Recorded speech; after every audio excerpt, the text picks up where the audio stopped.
Overnight, Vladimir Putin launched another massive drone strike against Kyiv, killing around 30 people.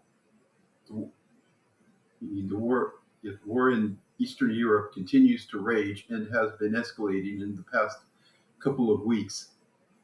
Putin appears to be stepping up his attacks on Ukraine's capital after Ukraine launched a major summer offensive against Russia a couple of weeks ago, which included large drone strikes on Moscow and other infrastructure.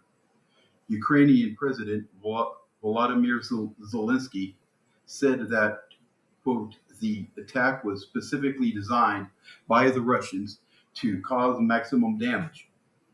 Zelensky also said that, quote, unfortunately, there is a shortage of anti ballistic missile systems, a shortage of patriots, and we need our partners and foremost, first and foremost, the United States of America and our European partners to be more active in providing assistance in this regard, unquote.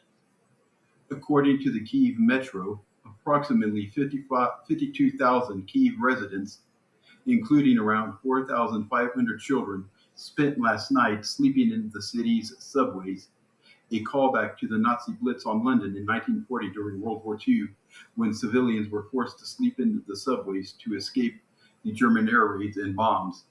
Kyiv's mayor, Vitaly Klitschko, said that, quote, it was a terrible night for Kyiv, unquote.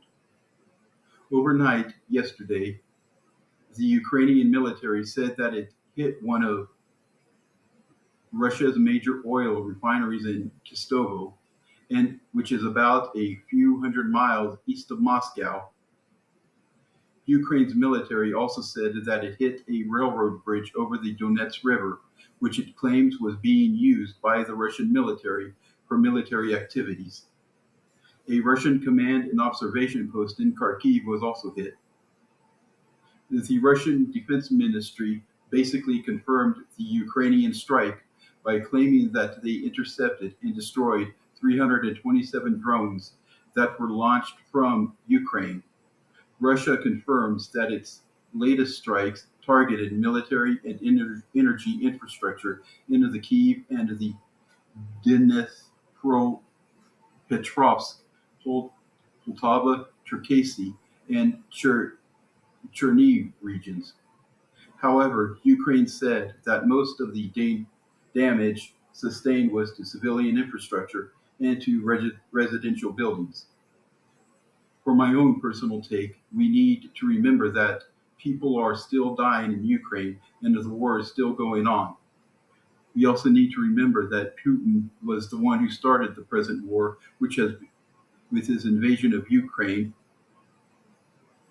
back in February of 2022, which has a war, which meaning that this war has been going on for close to 4.5 years now. While people continue to die, and Ukraine continues to call on the West for aid and supplies, the Western media, including the BBC apparently, and apparently Americans, seem to be more concerned about Taylor Swift and her rumored wedding, which is supposed to be taking place over the weekend. The West is failing Ukraine.